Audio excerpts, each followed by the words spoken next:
to let you know, I've worked for other city councils over the past 9 years, and I've begged city councils for 9 years for an event just like this. And I've been turned down 9 years in a row. So I was very grateful when I arrived in Hemet and realized we already have a tradition for this type of an event. It's important to me that we have events like this, partly to take inventory on our challenges, but also to celebrate accomplishments and look forward and plan our future. Tonight's event will do just that, and we're so grateful that you're here to share with us, and we look forward to welcome you to the beautiful Hemet Public Library. Now, before we formally get started with this evening's festivities, it's my understanding that there's a tradition in this valley where the city manager is required to introduce the city manager of the adjacent city. Is that right? Do we have the city manager of San Jacinto here present? Where is he? He might be here. I want to let you know, Rob Johnson is my counterpart in San Jacinto, and I've enjoyed working with him since I arrived in February. As some of you know, I did attend the City of San Jacinto State of the City Address. I came undercover that night.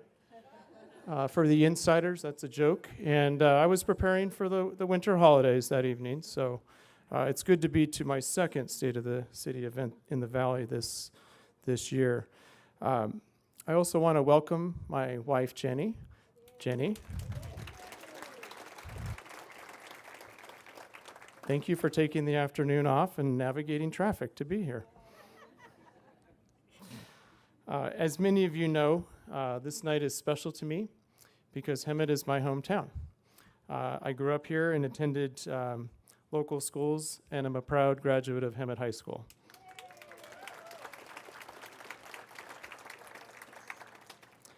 The Valley was very good to me growing up. I felt supported by this community in so many different ways. To me, it's really come full circle, and I'm very, very proud to be home again. At this time, it's my honor to invite our Mayor Pro Tem, Malcolm Lilienthal, who will lead us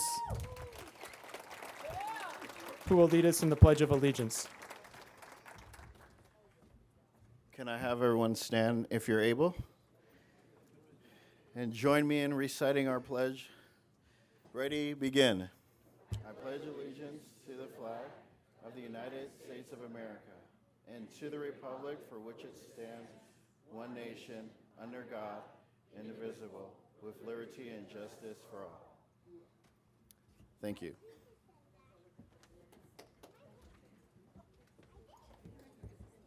At this time, I'd like to invite Pastor Dale Garland to provide our invocation.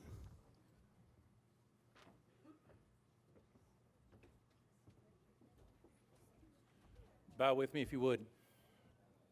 Heavenly Father, we come before you right now. We thank you for this wonderful city that we get to take a part in.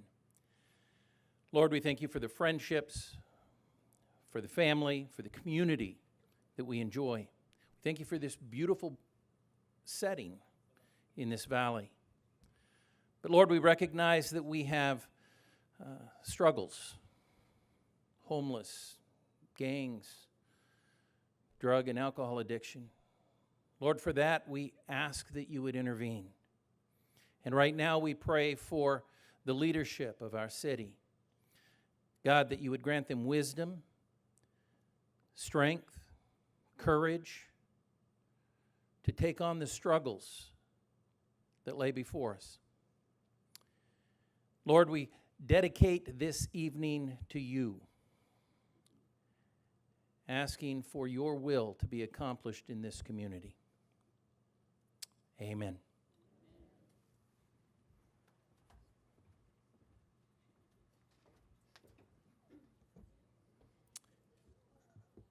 Thank you, Pastor Garland.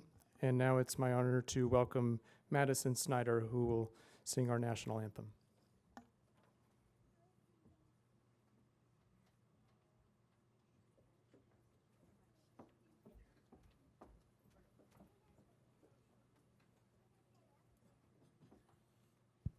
Testing, testing.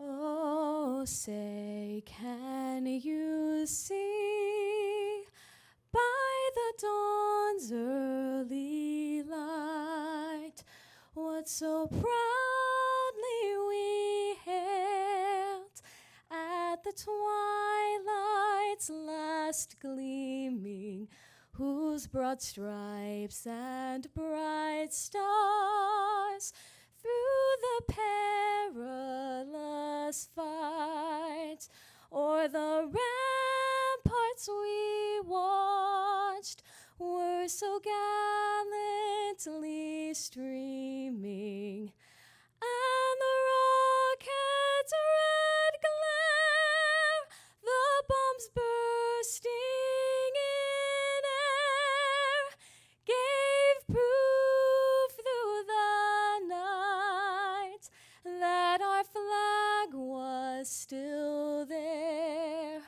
Oh, say does that star-spangled banner yet wave o'er the land of the free and the home of the brave?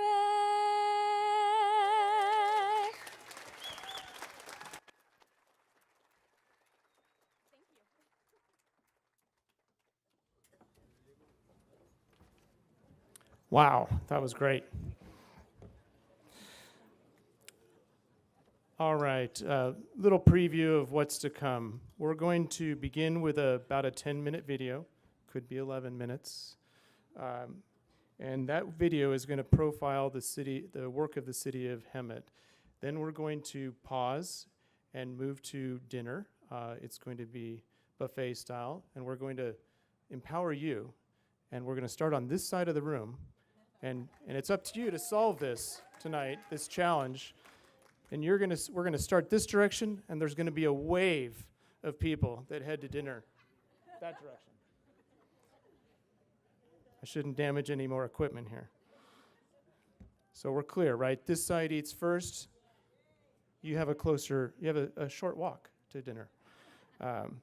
Okay, so with that, I'm going to introduce our video, and I think we'll get started right now. So here we go.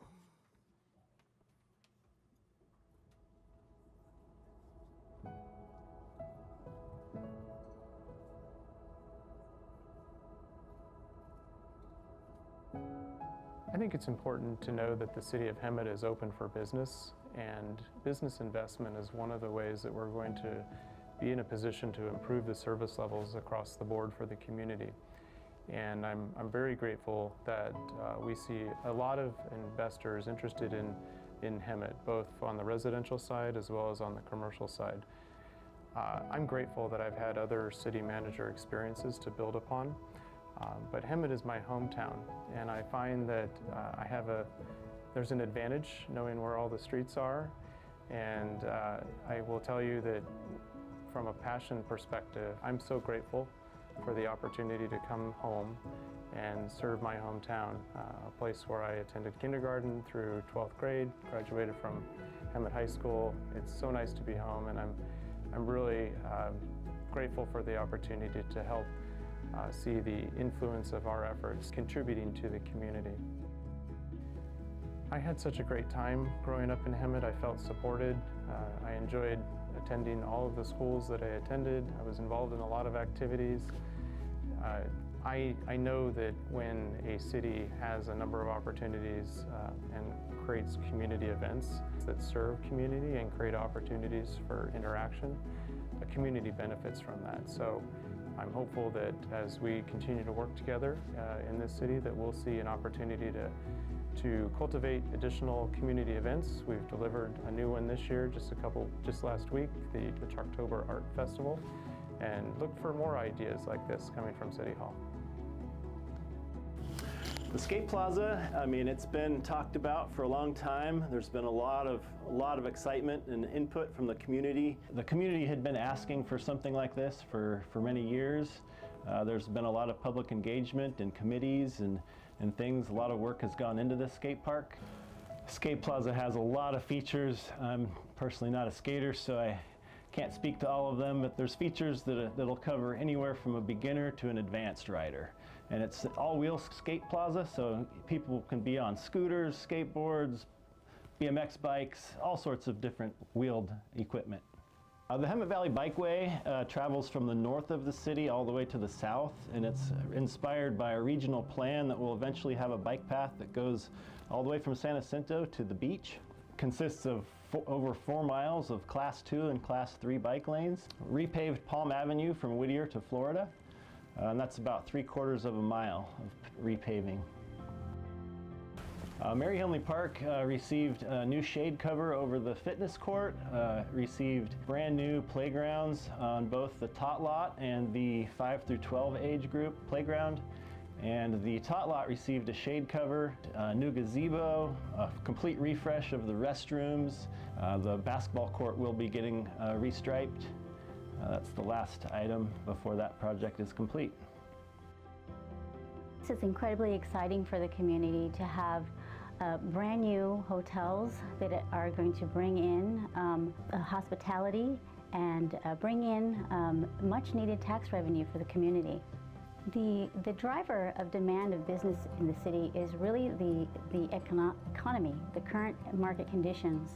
And from what I'm hearing is that the city of Hemet is a place that is still affordable and that is very attractive for developers to set up shop here. And so over the past 3 to 5 years, we've seen a growth trend in housing. Housing has been influential in the current market demand for commercial and industrial as well as hotels. In growing the community, it's important that we maintain a balance, keeping it within the character of the community. The residential zoning and the general plan is an essential piece to ensuring that we maintain that preservation. Not only do we provide sufficient housing, but we also need to provide sufficient areas for commercial growth and job creation, in addition to preservation of our open space and our natural assets in the community. The trash enclosure pilot program not only will enhance the aesthetics of the commercial corridors, but it will also upgrade the facilities to comply with our new recycling requirements. The trash enclosure pilot program will also provide an opportunity to upgrade trash enclosures to meet today's standards and to keep a clean property. So what prompted the need for the training facility is that since 1908, the inception of the Hemet Fire Department, we actually have not had our own actual training facility. So firefighters have had to train behind fire stations, out on the street, you know, putting themselves in harm's way with traffic and other obstacles.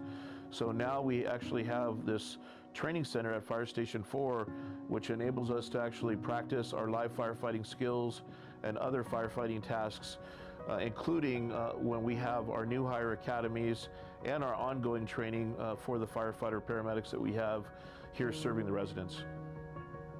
Adding the ladder truck to our resource fleet is going to be a tremendous help for additional capacity for the Hemet Fire Department. We run over 18,000 calls a year, and having a ladder truck that's able to go on specialized calls, on structure fires, on car accidents, and deliver specialized forms of training is going to be such a benefit for our residents. The First Responder Pathway Program is an exciting new collaboration between the Hemet Fire Department and the Hemet Unified School District, with Alessandro High School being the first high school in the city of Hemet to start this program. And you know, the benefit is going to be the fact that we're exposing our young adults to careers in firefighting, law enforcement, 911 dispatch, and EMS. The fact that we were able to donate a fire engine, and our partners at AMR Ambulance were able to donate an ambulance, it's tremendous for the kids that are actually in the class that have real life pieces of apparatus that they're able to train on and learn firsthand how these the fire engine and ambulance operate in a real world setting. Well, our drone first responder program, I think, is great. Not only were we the first in Riverside County and the only one in Riverside County with a certified drone first responder program, we're one of only 50 in the nation to have one. Our drone program, we've flown over 1,000 flights since we started this year, as well as our response timers right around 3 minutes per call, which is half the time as a regular patrol officer. We do have a transparency portal on our website that allows our citizens to see our flights 6 hours after they have been flown. The Organized Retail Theft Prevention Program is going to encompass training and educating our merchants on what to look for when it comes to retail theft in order to properly enforce and prosecute retail theft with our merchants. The Western Science Center Museum sent a representative to the September Library Board meeting just 2 months ago and spoke to the Library Board and asked if they would be willing to help find the funds to sponsor the museum passes. The Library Board was thrilled at the prospect of expanding our ticketing availability to the public. We started off with the California State Park Passes, which allows free parking to many California state parks, including Lake Paris and down at Torrey Pines State Beach. Our friends of the library have graciously funded it 6 passes. All you do is come in with your library card, check it out. A family of 5 can go to the museum for free, return the pass so someone else will have that same opportunity. I've been looking for the funding for many years and was granted by City Council money to be able to open the patio up, and we have the kids going out and playing after story time, after craft time. Recently, our maiden voyage was the October chalk art event held at the library, and it was wonderful. People were really excited to see our renovated space. So it was an exciting time for Ballot Measure H because many members of the community were interested in what the decisions were at the City Council meetings regarding putting the Ballot Measure H on the ballot. We answered several phone calls from interested individuals and the public, and public ultimately voted to pass the Measure H, formerly Measure U, and what that did was eliminate the sunset clause on the tax. So one of the great things that the city did this spring when they were working on the budget for the 23-24 fiscal year is to implement a change in our savings strategy. So this spring, the City Council actually voted to change our reserve requirement in the general fund for our operating activities from a 20% reserve requirement to a 40% reserve requirement. And some of the great benefits of that is it puts the city in a much safer financial position such that we are in a better space to withstand economic uncertainties. I know that our team here at the city struggles with meeting our needs from a staffing perspective, and over the last year the city's felt a really deep pain when it comes to our staffing levels. And so our HR department has actually spent a lot of time working on revisiting and revamping and focusing specifically on filling our vacant positions across the city. The City Council recently approved a major initiative, and this was the brainchild of the Chief of Police and his staff. The police department proposed that the council consider and approve the creation of a lateral police officer retention program and a lateral dispatcher retention program. And there's a number of criteria that exist, but the program is of course going to be creating an incentive for the potential applicants to join our city safety teams because there's a significant bonus that's attached to it. The lateral police officer bonus is $60,000, and we're really hoping that that incentive will draw top-notch, top-quality candidates to the city. And the other side of it, the retention piece, is they're not eligible to receive that bonus until they've spent 5 years working for the city in the position. And the same qualification criteria exists for lateral dispatcher positions.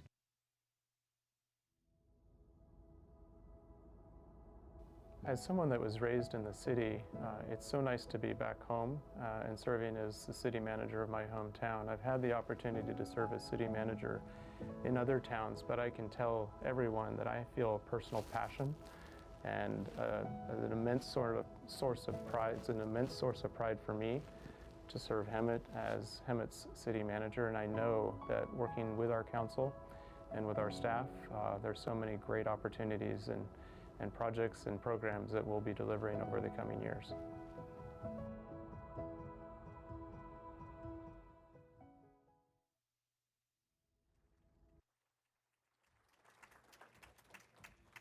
I'd like to see a little more enthusiasm from that city manager guy over there, right? Yeah. All right. We're going to tease the State of the City address after dinner, so the best is yet to come. We're going to start on this side of the room, and you're on your own. Everyone else mingle until these guys are ready.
Testing, testing, testing. Can you hear me?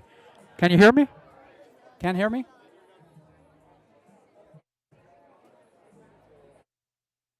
Testing. No. I don't know how to work this thing. Can you hear me? Hello? Oh. Ladies and gentlemen, we also have a photo booth back here, so if you want to take pictures, go to the back over there. It's free, except you got to pay me when you get out of there. Okay, thank you.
Testing, testing, testing, testing, testing. All right, enough pictures. Sit down. No. Oh. Oh, we got a heckler already? Really? Really? All right, all right. Valerie Vanderveer, thank you, thank you, thank you.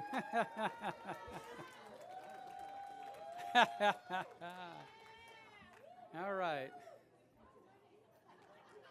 As soon as we're ready, all I have to say is my speech got shorter as that video played because everything that they said I marked out. So instead of an hour speech, we're down to 25 minutes. Good evening, everyone. My name is Joe Males, and I'm the mayor of Hemet.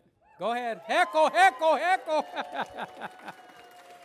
And I'll be your host for tonight's outstanding travels through our city's progress and growth through the year. Before I begin, I want to thank the public officials from the state and county who have joined us tonight. I'd also like to acknowledge our community partners.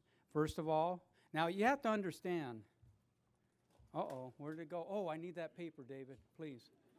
They added all these dignitaries on me at the last minute, so I have to make sure I get everyone. So, first of all, I want to thank Kimberly Miranda of Assembly Member Edward Garcia's 36th District Assembly for joining us. Thank you. Michael Bailey and his beautiful wife, Lori. Congressman Dr. Ruiz. William Boyd of Senator Rosalisi Ochoa Bogue. Where are you, William? I know you're here somewhere. Daniel Peden, Office of Assemblyman Corey Jackson. And my favorite politician, Istian Gutierrez, Supervisor, 5th District, and his Chief of Staff, Jaime Hurtado. And of course, my favorite mayor, Mayor Alonso Ledesma of San Jacinto. Where are you? Uh-oh, he didn't stand up. And Crystal Ruiz, Mayor Pro Tem of City of San Jacinto.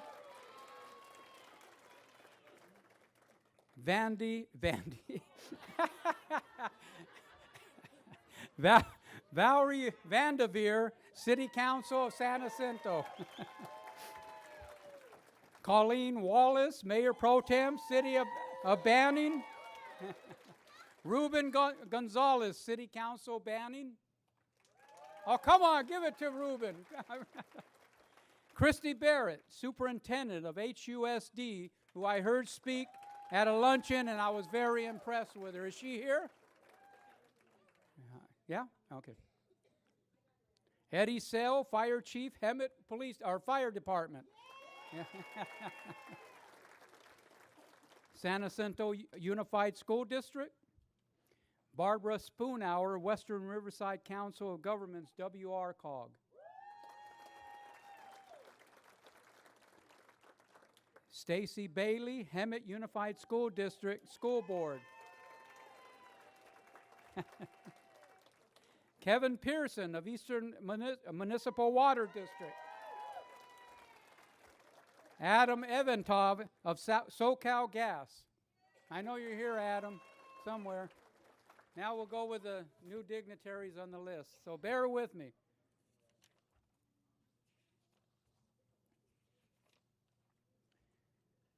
Frank Barrickman, Micrometer HSJVC Chairman. Patricia Scott, Financial Services HSJVC Vice Chairman. Don Lawrence, San Jacinto Unified School District, HSJVC. Dan Goodrich, Sierra Dawn Estates, HOA, Inc., Hemet, San Jacinto. Stephen Estrada, Saboba Band of Luciano, I think I have that right, Luceño Indians, Tribal Administrator.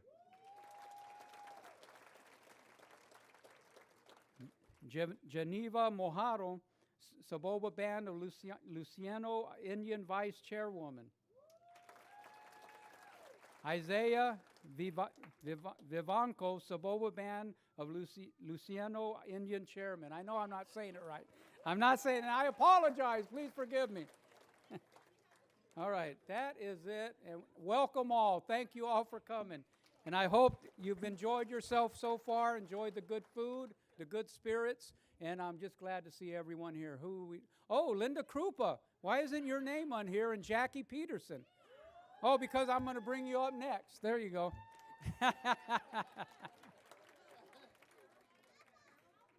Hi, baby. My grandson. Of course, I can't forget our friends at the Hemet San Jacinto Chamber of Commerce, Cindy Lemke and Kevin Saunders, who helped with the organization of this event and went far and beyond their duties in making sure this event went well. And they even sat here the other day and listened to me practice this speech with their fingers in their ears, pretending that they were listening. But I know they weren't. But thank you guys, we appreciate you. Where are you? There you are, back there.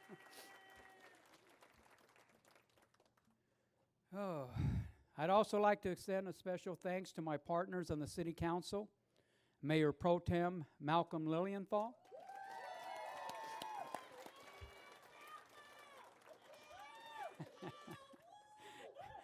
all right, who's been drinking the wine? Council Member Linda Krupa, Council Member Jackie Peterson,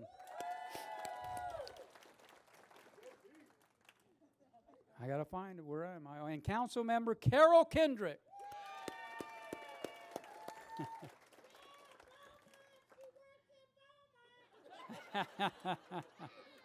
Thank you all for your incredible support and dedication to the city of Hemet.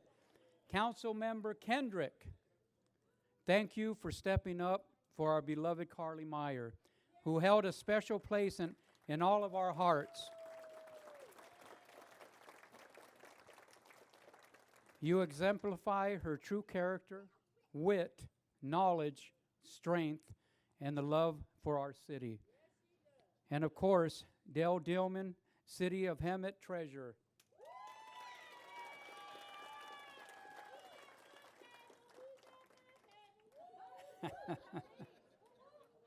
And thank you all for what you bring to our council. Thank you. I also want to take this time to remember Carly Meyer. Even throughout her battle with cancer, she continued to volunteer her time here at the city and continued to serve the council. Just as recently as January, she volunteered to participate in the city's point in time count. She often shared her daily stories with us, describing how she walked down Florida Avenue, constantly connecting the less fortunate with services, and that I know she did.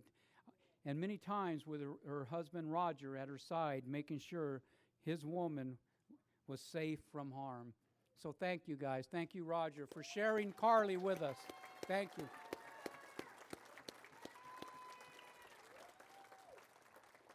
Her unwavering passion for Hemet and its residents, even in the face of personal struggles, was a testament to her strength, courage, and selflessness.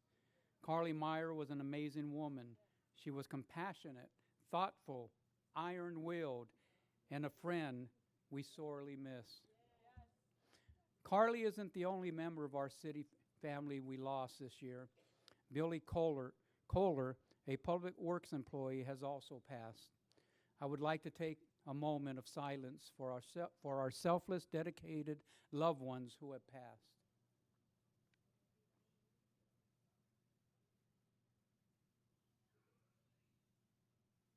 Thank you.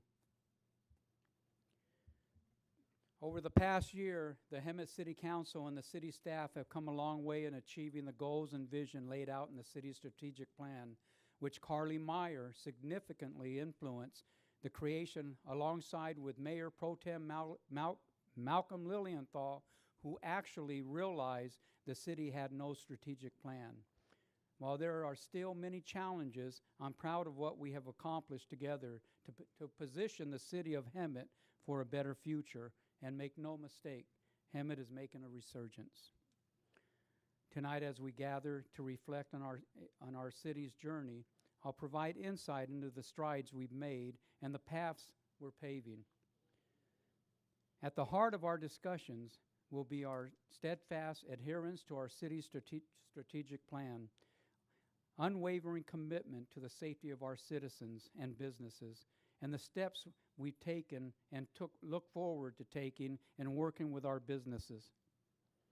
As we acknowledge the challenges that have come with supporting our business community, we also celebrate the resilience and unity of our community. Let us embark on tonight's reflection with a shared understanding of Hemet's dedication to its citizens and the bright future we are collectively forging. The Hemet Police Department multidiscipline team wrapped their DUI trailer with new graphics in preparation for their DUI checkpoints which we haven't had for the last 10 years. It's waiting outside for each and every one of you.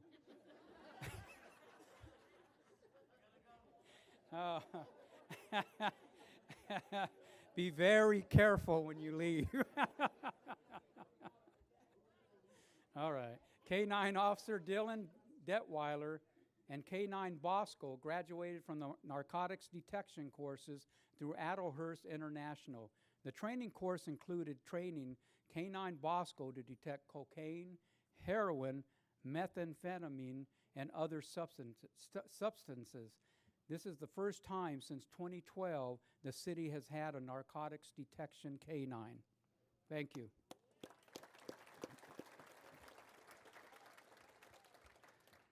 Now I'm bypassing 2 paragraphs because they were already said on the video, so I thank you guys for shortening this. I appreciate it.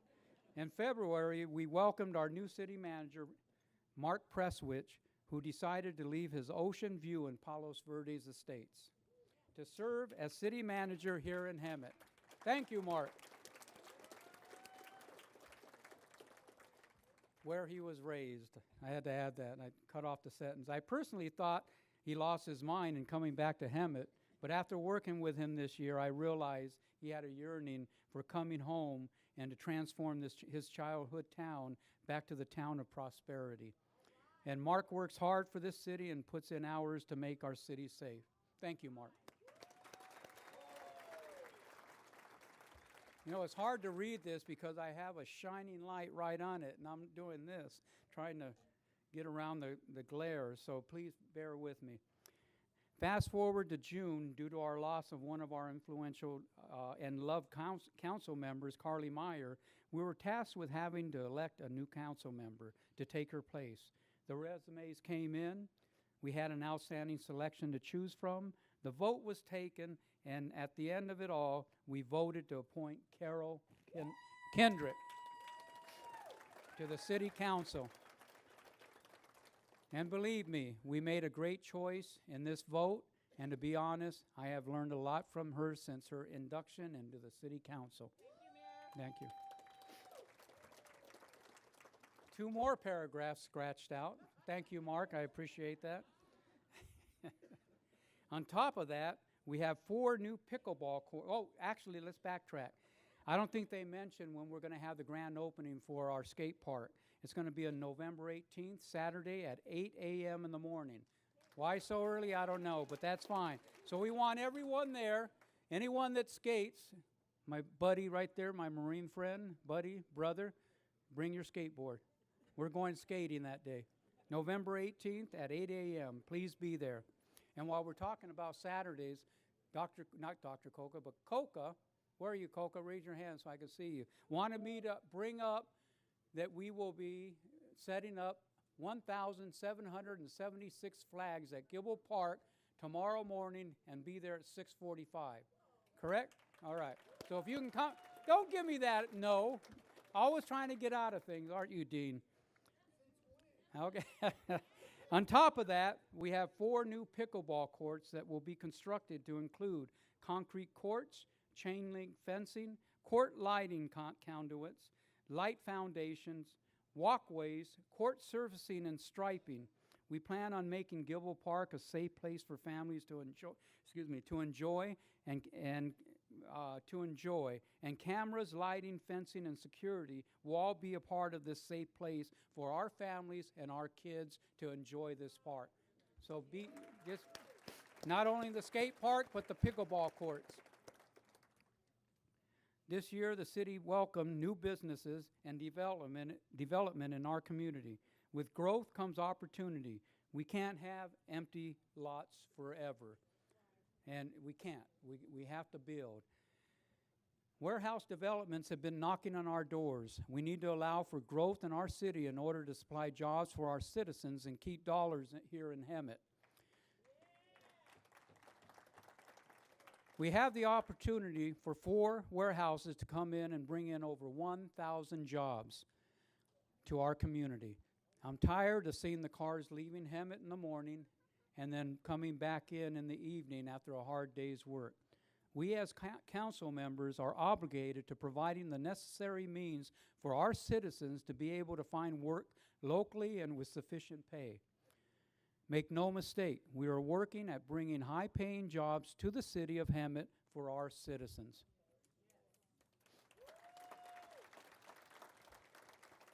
Now, this is a tongue twister, so bear with me. Alan, G, thank you, wherever you are. The new Richmond American homes at McSweeney Farms are now open to view. The development brings forth 2 prominent tracts in the already existing McSweeney Farms. The first will grace our city with 77 premier residential homes. In parallel, the second tract will have an amazing 111 homes. Yet our aspirations stretch further. Here's where the tongue twisting comes in. Pulte Syntex Homes Baywood at Morgan Crossing spans 52 lush acres and will host 150 family homes. Beyond Homes, Baywood is crafting spaces for togetherness, featuring serene parks, a basketball half-court, and a playground that our young ones will adore. For the food enthusiasts, Dave's Hot Chicken is setting its roost right here in Hemet with a sprawling 2,619 square foot expanse at Sanderson and Thornton Avenue in the Page Plaza Shopping Center. This eatery is gearing up for its grand debut.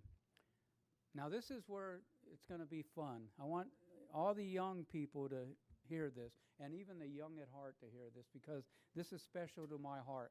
Because I'm always in the office with our city manager talking about our demographics have changed. We have a lot of young families. We need something for our young families, and this is going to be ideal to all our young families.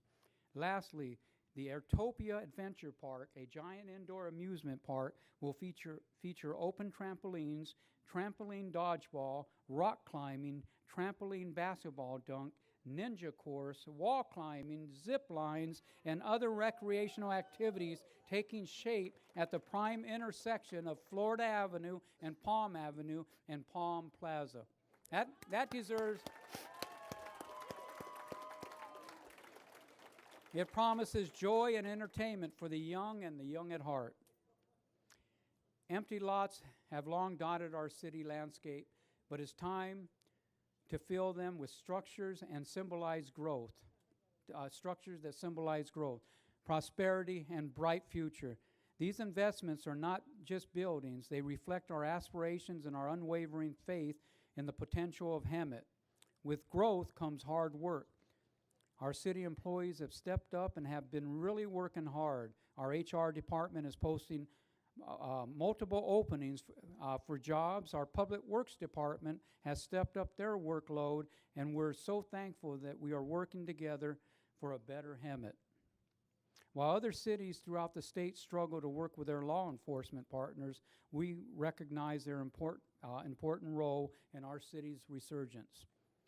This year, the city approved 8 new police officer positions, as well as 4 additional professional staff assigned to the Hemet Police Department to ensure our city has the resources to serve its residents.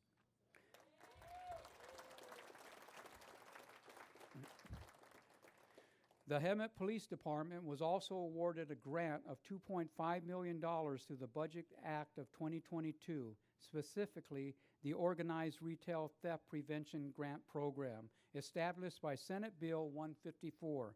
The Hemet Police Department was among 31 city police departments and 7 sheriff's offices to receive the funding through this program. This funding will empower our police department to take proactive measures against organized retail theft, ensuring the safety and security of our community. It reflects our commitment to collaborative efforts between local government, law enforcement, and residents in making Hemet a safer place to live and do business.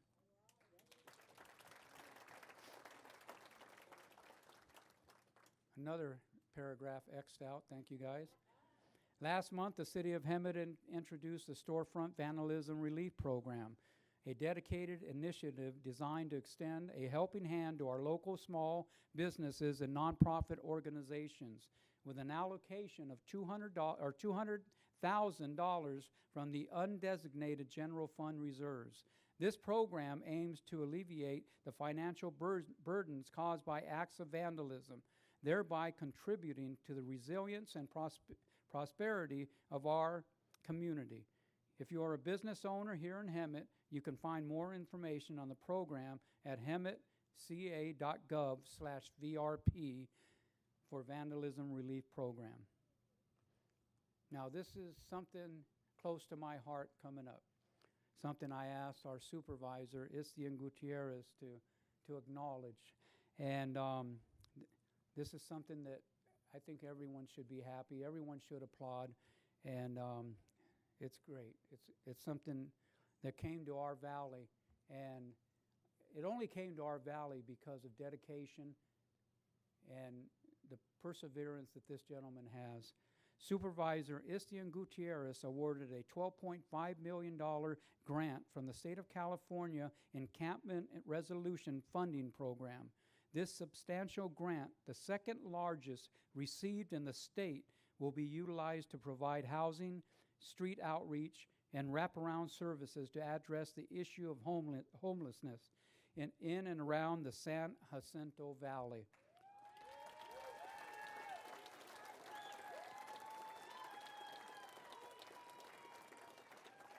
Supervisor Gutierrez, thank you for fighting for this valley with the goal of establishing temporary and permanent housing solutions to enhance the our street efforts and cleaning up this city, and we're very appreciative. And if you would stand, I'd like to applaud you, sir.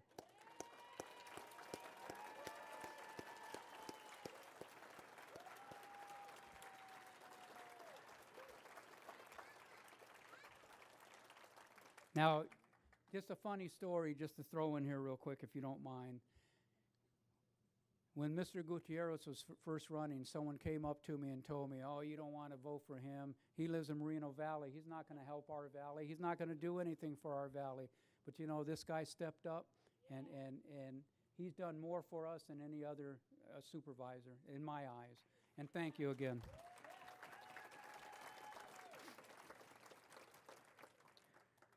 See-Click-Fix is another tool the city is using to create a network of strategies to better engage and serve our community. With this tool and the soon-to-be-announced Atlas One app, our community has instant access to location-based information and the ability to communicate directly with city staff. It is our hope that these tools will eliminate barriers to service and make our process more efficient. And just to test it, I'm going to put a See-Click-Fix thing in here for Noah and see if he answers it. No, I'm just Oh, okay. Now, all you have to do is download it to your phone, and to download the free app, visit the App Store or Google Play Store on your smartphone and type in See-Click-Fix. It's not 3 words, it's just 1 word, See-Click-Fix. Oh, you have something up there that tells you about it? Okay, so I don't have to explain. Something else I should have X'd out. Well, thank you. I'm sorry about that. All right, moving past another X'd out paragraph. Hemet was a great 20th century city. Our history tells a story of a great entrepreneurship and vision. However, like so many other cities with rich history and roots, we did not adapt so well to the 21st century. Through decades of downsizing and disinvestment, today the winds of change are in our favor. There's a lot of good things happening in Hemet, and thanks to the coordination of all our council members working together and our city manager working hard, we're getting a lot of things done. So everything has moved to our favor. We have a lot of positive things going on in our city. Okay. I want to acknowledge my family and close friends who have helped me through my life. My beautiful wife, Cynthia, who has had my back from day one. I have two other sons, Joey and Johnny, but my son Christopher that's here and always comes to my events. I thank you, Chris. Even though I got to pay you, I thank you. My beautiful daughter, Jessica, and her husband, Kyle. Jessica and Kyle Stevens, with my grandson, Jesse, under the table, Jesse. Stand up, say hi.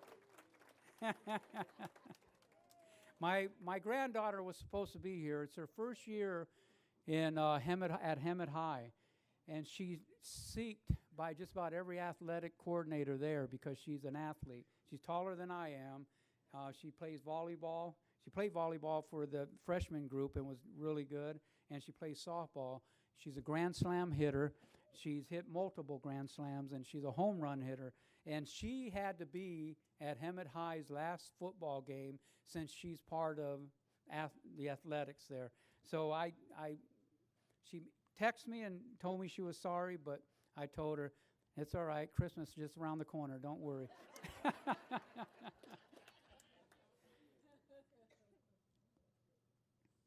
And I also want to acknowledge my friends from the American Legion, my buddy, I forgot your name, Ari Williams and his beautiful wife.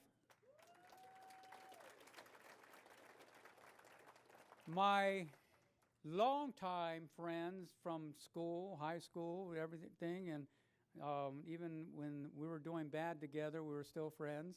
My compadre George and comadre Melinda, thank you for being here. And I want to acknowledge my buddy. He saved me in the Marine Corps. And I'll be honest with you. If you read the book that I was a part of, you'll know my past and why I ended up in the Marine Corps. I was out of control. A lot of things happened to me in my past that I couldn't deal with, so I took it out on other people. But going in the Marine Corps, I first went in, and I was when I got stationed in Kaneohe Bay, Hawaii, I ended up with a bunch of what they call S-birds. I don't know, S-H-I-T birds. And they all wanted to go AWOL, and that's all they wanted to do. I ended up getting sick and then going into the infirmary, and so I got held back I was in there for 3 months, and that's when I caught my hepatitis. And so I was in there for 3 months, came out and ended up in his battalion, and actually not in the same squad, but different squads, but the same battalion. Echo. I was in 2nd Battalion, 3rd Marines, Echo Company. I think you were Foxtrot or Echo. You were also Echo. So we were close, and we met, and this guy had his act together. He wanted to do things. He's from L.A. He was on the streets just like I was, and he went in there wanting to change his life, and he was determined to do that. Me, I was still wanting to have fun and do things, but this guy straightened me out, so I'm happy and I'm thankful. And David Olivas and his wife Toshi, thank you for being here and thank you for being a part of this. In finishing, I want all of you to know why I chose this theme, the color purple. This is going to be hard for me, so please bear with me on my struggles to get this out.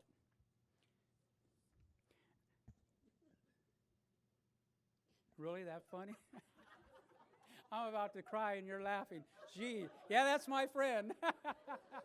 I can't hear you. All right. Most of you know about my son. when he was visiting in 2016 for his sister's birthday and Father's Day. Well, on that day, as they went out to enjoy themselves, they crossed paths with an unruly group, and they were attacked. In the process, my son was stabbed to death. See, I raised my kids to do well, to be well educated, to pursue education, and to strive for the best, but never, never to allow anyone to tell them that they couldn't do whatever they desired, whatever their hearts desired.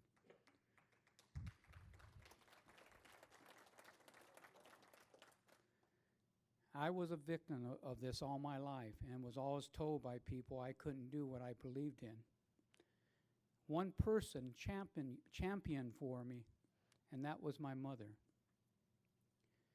who told me I could do anything I set my mind to and never to allow anyone to tell me I couldn't do that. I went through times of feeling sorry for myself, not fitting in because of my adoption at 4 years old. I always felt out of place and alone. I rebelled when I was upset. I did everything wrong in my life and swore if I had kids, I wouldn't allow them to make the mistakes I made in life. So I was hard on them. He can tell you. I wouldn't allow them to dress in certain ways, whether it was gang attire or different types of attire. And I made sure they went to school, but I still had the problem of being alone and just uncertain of myself. And what happens when you feel that way? You go to drugs, you go to alcohol, and that was me. But I always made sure that these kids didn't follow in my footsteps.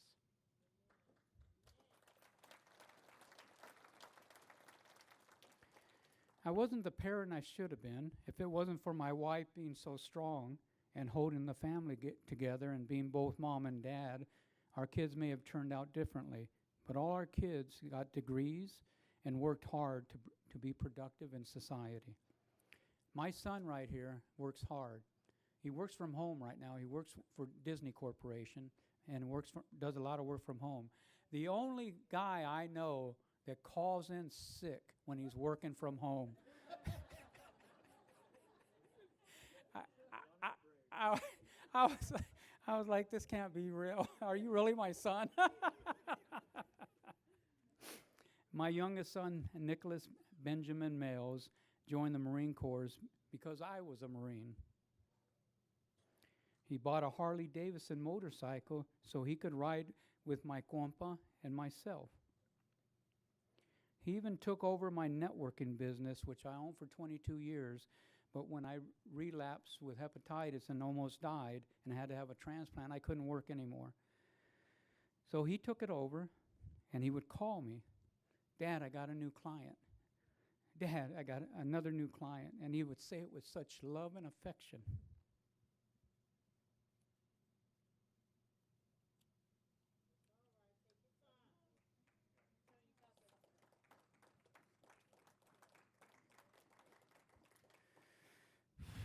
On Father's Day of 2016, a year after my transplant, I received a call that my son was murdered. This was the hardest thing I had ever gone through, and I was lost. To believe my son was murdered, and the first thing that went through my head, I believed it was my fault. My fault for moving here to Hemet, because if we would have stayed in Whittier, it wouldn't have happened. But then I thought about it. We have no control when someone leaves this earth. We have no control at all. So he was going to die either in Hemet or in Whittier, but he was going to die that day. And I'm thankful that he knew Jesus Christ. He would go to church with me on Sunday at 412 when I was going to 412. He would bring his daughter with us, his daughter Faith, he was with her most of the time. He always had her. He even stepped up to accept Christ with Pastor Tom. It was videotaped, and I watched that video almost every day like it was yesterday. So instead of seeking vengeance like most people thought I would, I was a pretty bad person. I was bad. Not bad and bad, but bad, mean, ugly. And people thought I was going to seek revenge. And I didn't seek revenge because I want to be with my son when I die. I want to be with my mom. I want to be with my dad. I want to be with my kids. And so what I did is I got closer to God. Knowing that my son had accepted Christ into his heart, how could I do something so stupid and seek revenge and not be able to be with my son in heaven when I die? I'm more of a believer now than I had ever been. Not only do I wait patiently to be with my Lord, but I also wait patiently to be with my son and all my other loved ones that left before me, especially my beautiful parents who adopted me, gave me the love I needed, and set me on a direction for prosperity and for happiness. And so I owe it to my parents for how they raised me and what they gave me when I could have just been left where I was, and who knows where I would have been. Unfortunately, talking with my kids after my son's death, I found out that his favorite color was purple. I was so hurt. But I was hurt at myself because I didn't even know my son's favorite color. A kid that always was around us, he'd rather be with me and my compa and my other friends instead of being with his friends and his family. He looked up to us, and I didn't even know what his favorite color was. So I cried, and I cried in my office daily because I couldn't cry in front of my family, because I had to be the strong one. I always perceived myself as being strong in front of my family. So I had to cover my tears with strength so my family could mourn. I never got my chance to mourn. My wife gets mad at me because when I do speak, and I do speak from the heart, I tear up. She blames my new liver, saying it's a girl's liver, but it's not. It's not a girl's liver. It's not, I tell you. No.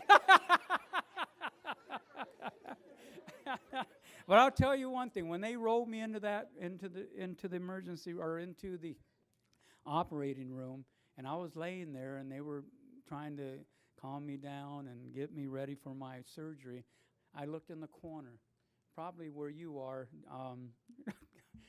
Dale, and I seen a doctor prepping a liver. It looked like a chicken, like a plucked chicken, because I plucked chickens before.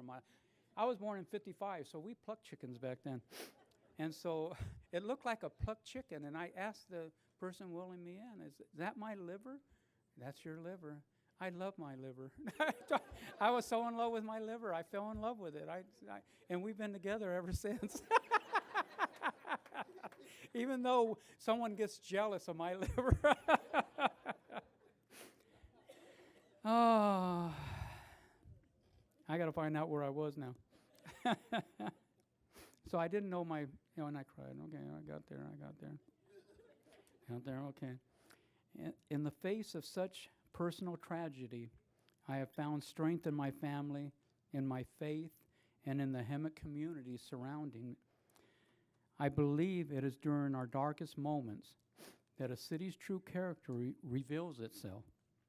We've seen that with Carly, my son, and others who have gone that were much loved. I have witnessed the compassion, the support, and the love that you as a community have extended to my family and me. So many of you have done so much by spewing love and kindness to all of us, my kids, my grandchildren.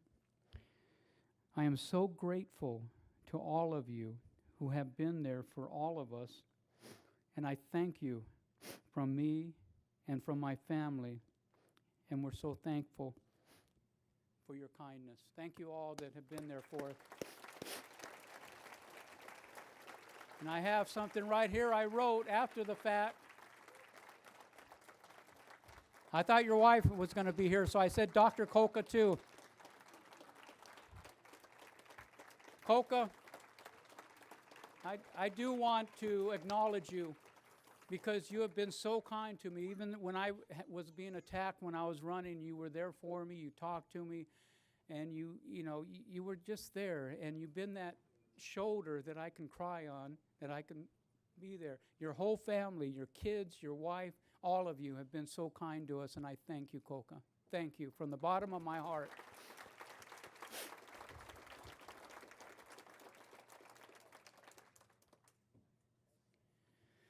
Oh, my son's memory lives on, not just in our hearts, but in the way I choose to face adversity. He inspires me every day to be a better public servant and, most importantly, a better person.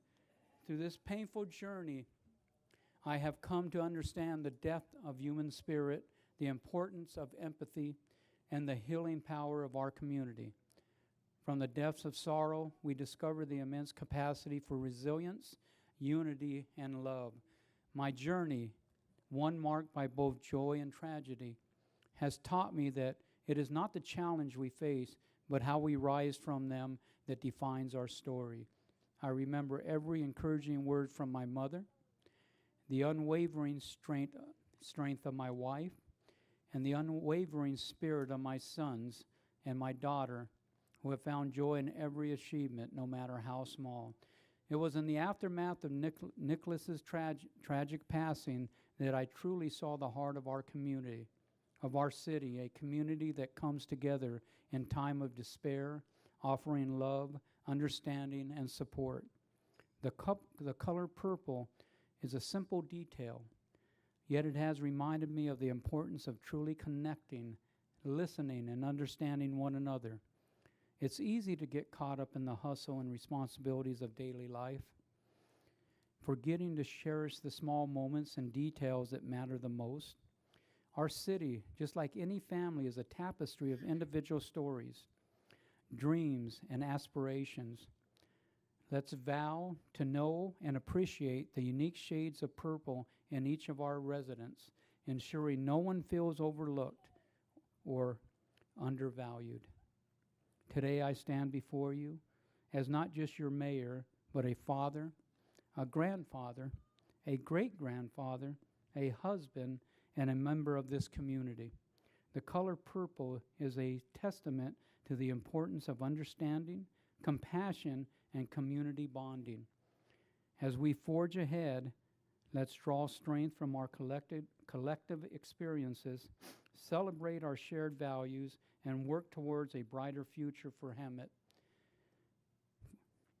For in unity, love, and understanding, we find the true essence of our city's spirit.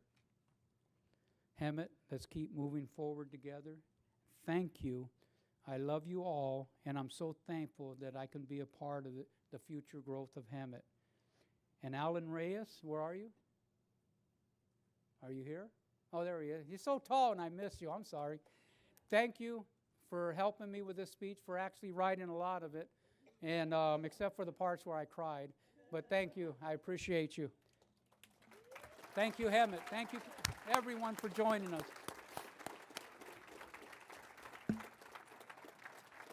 Oh. Thank you, thank you, thank you, thank you.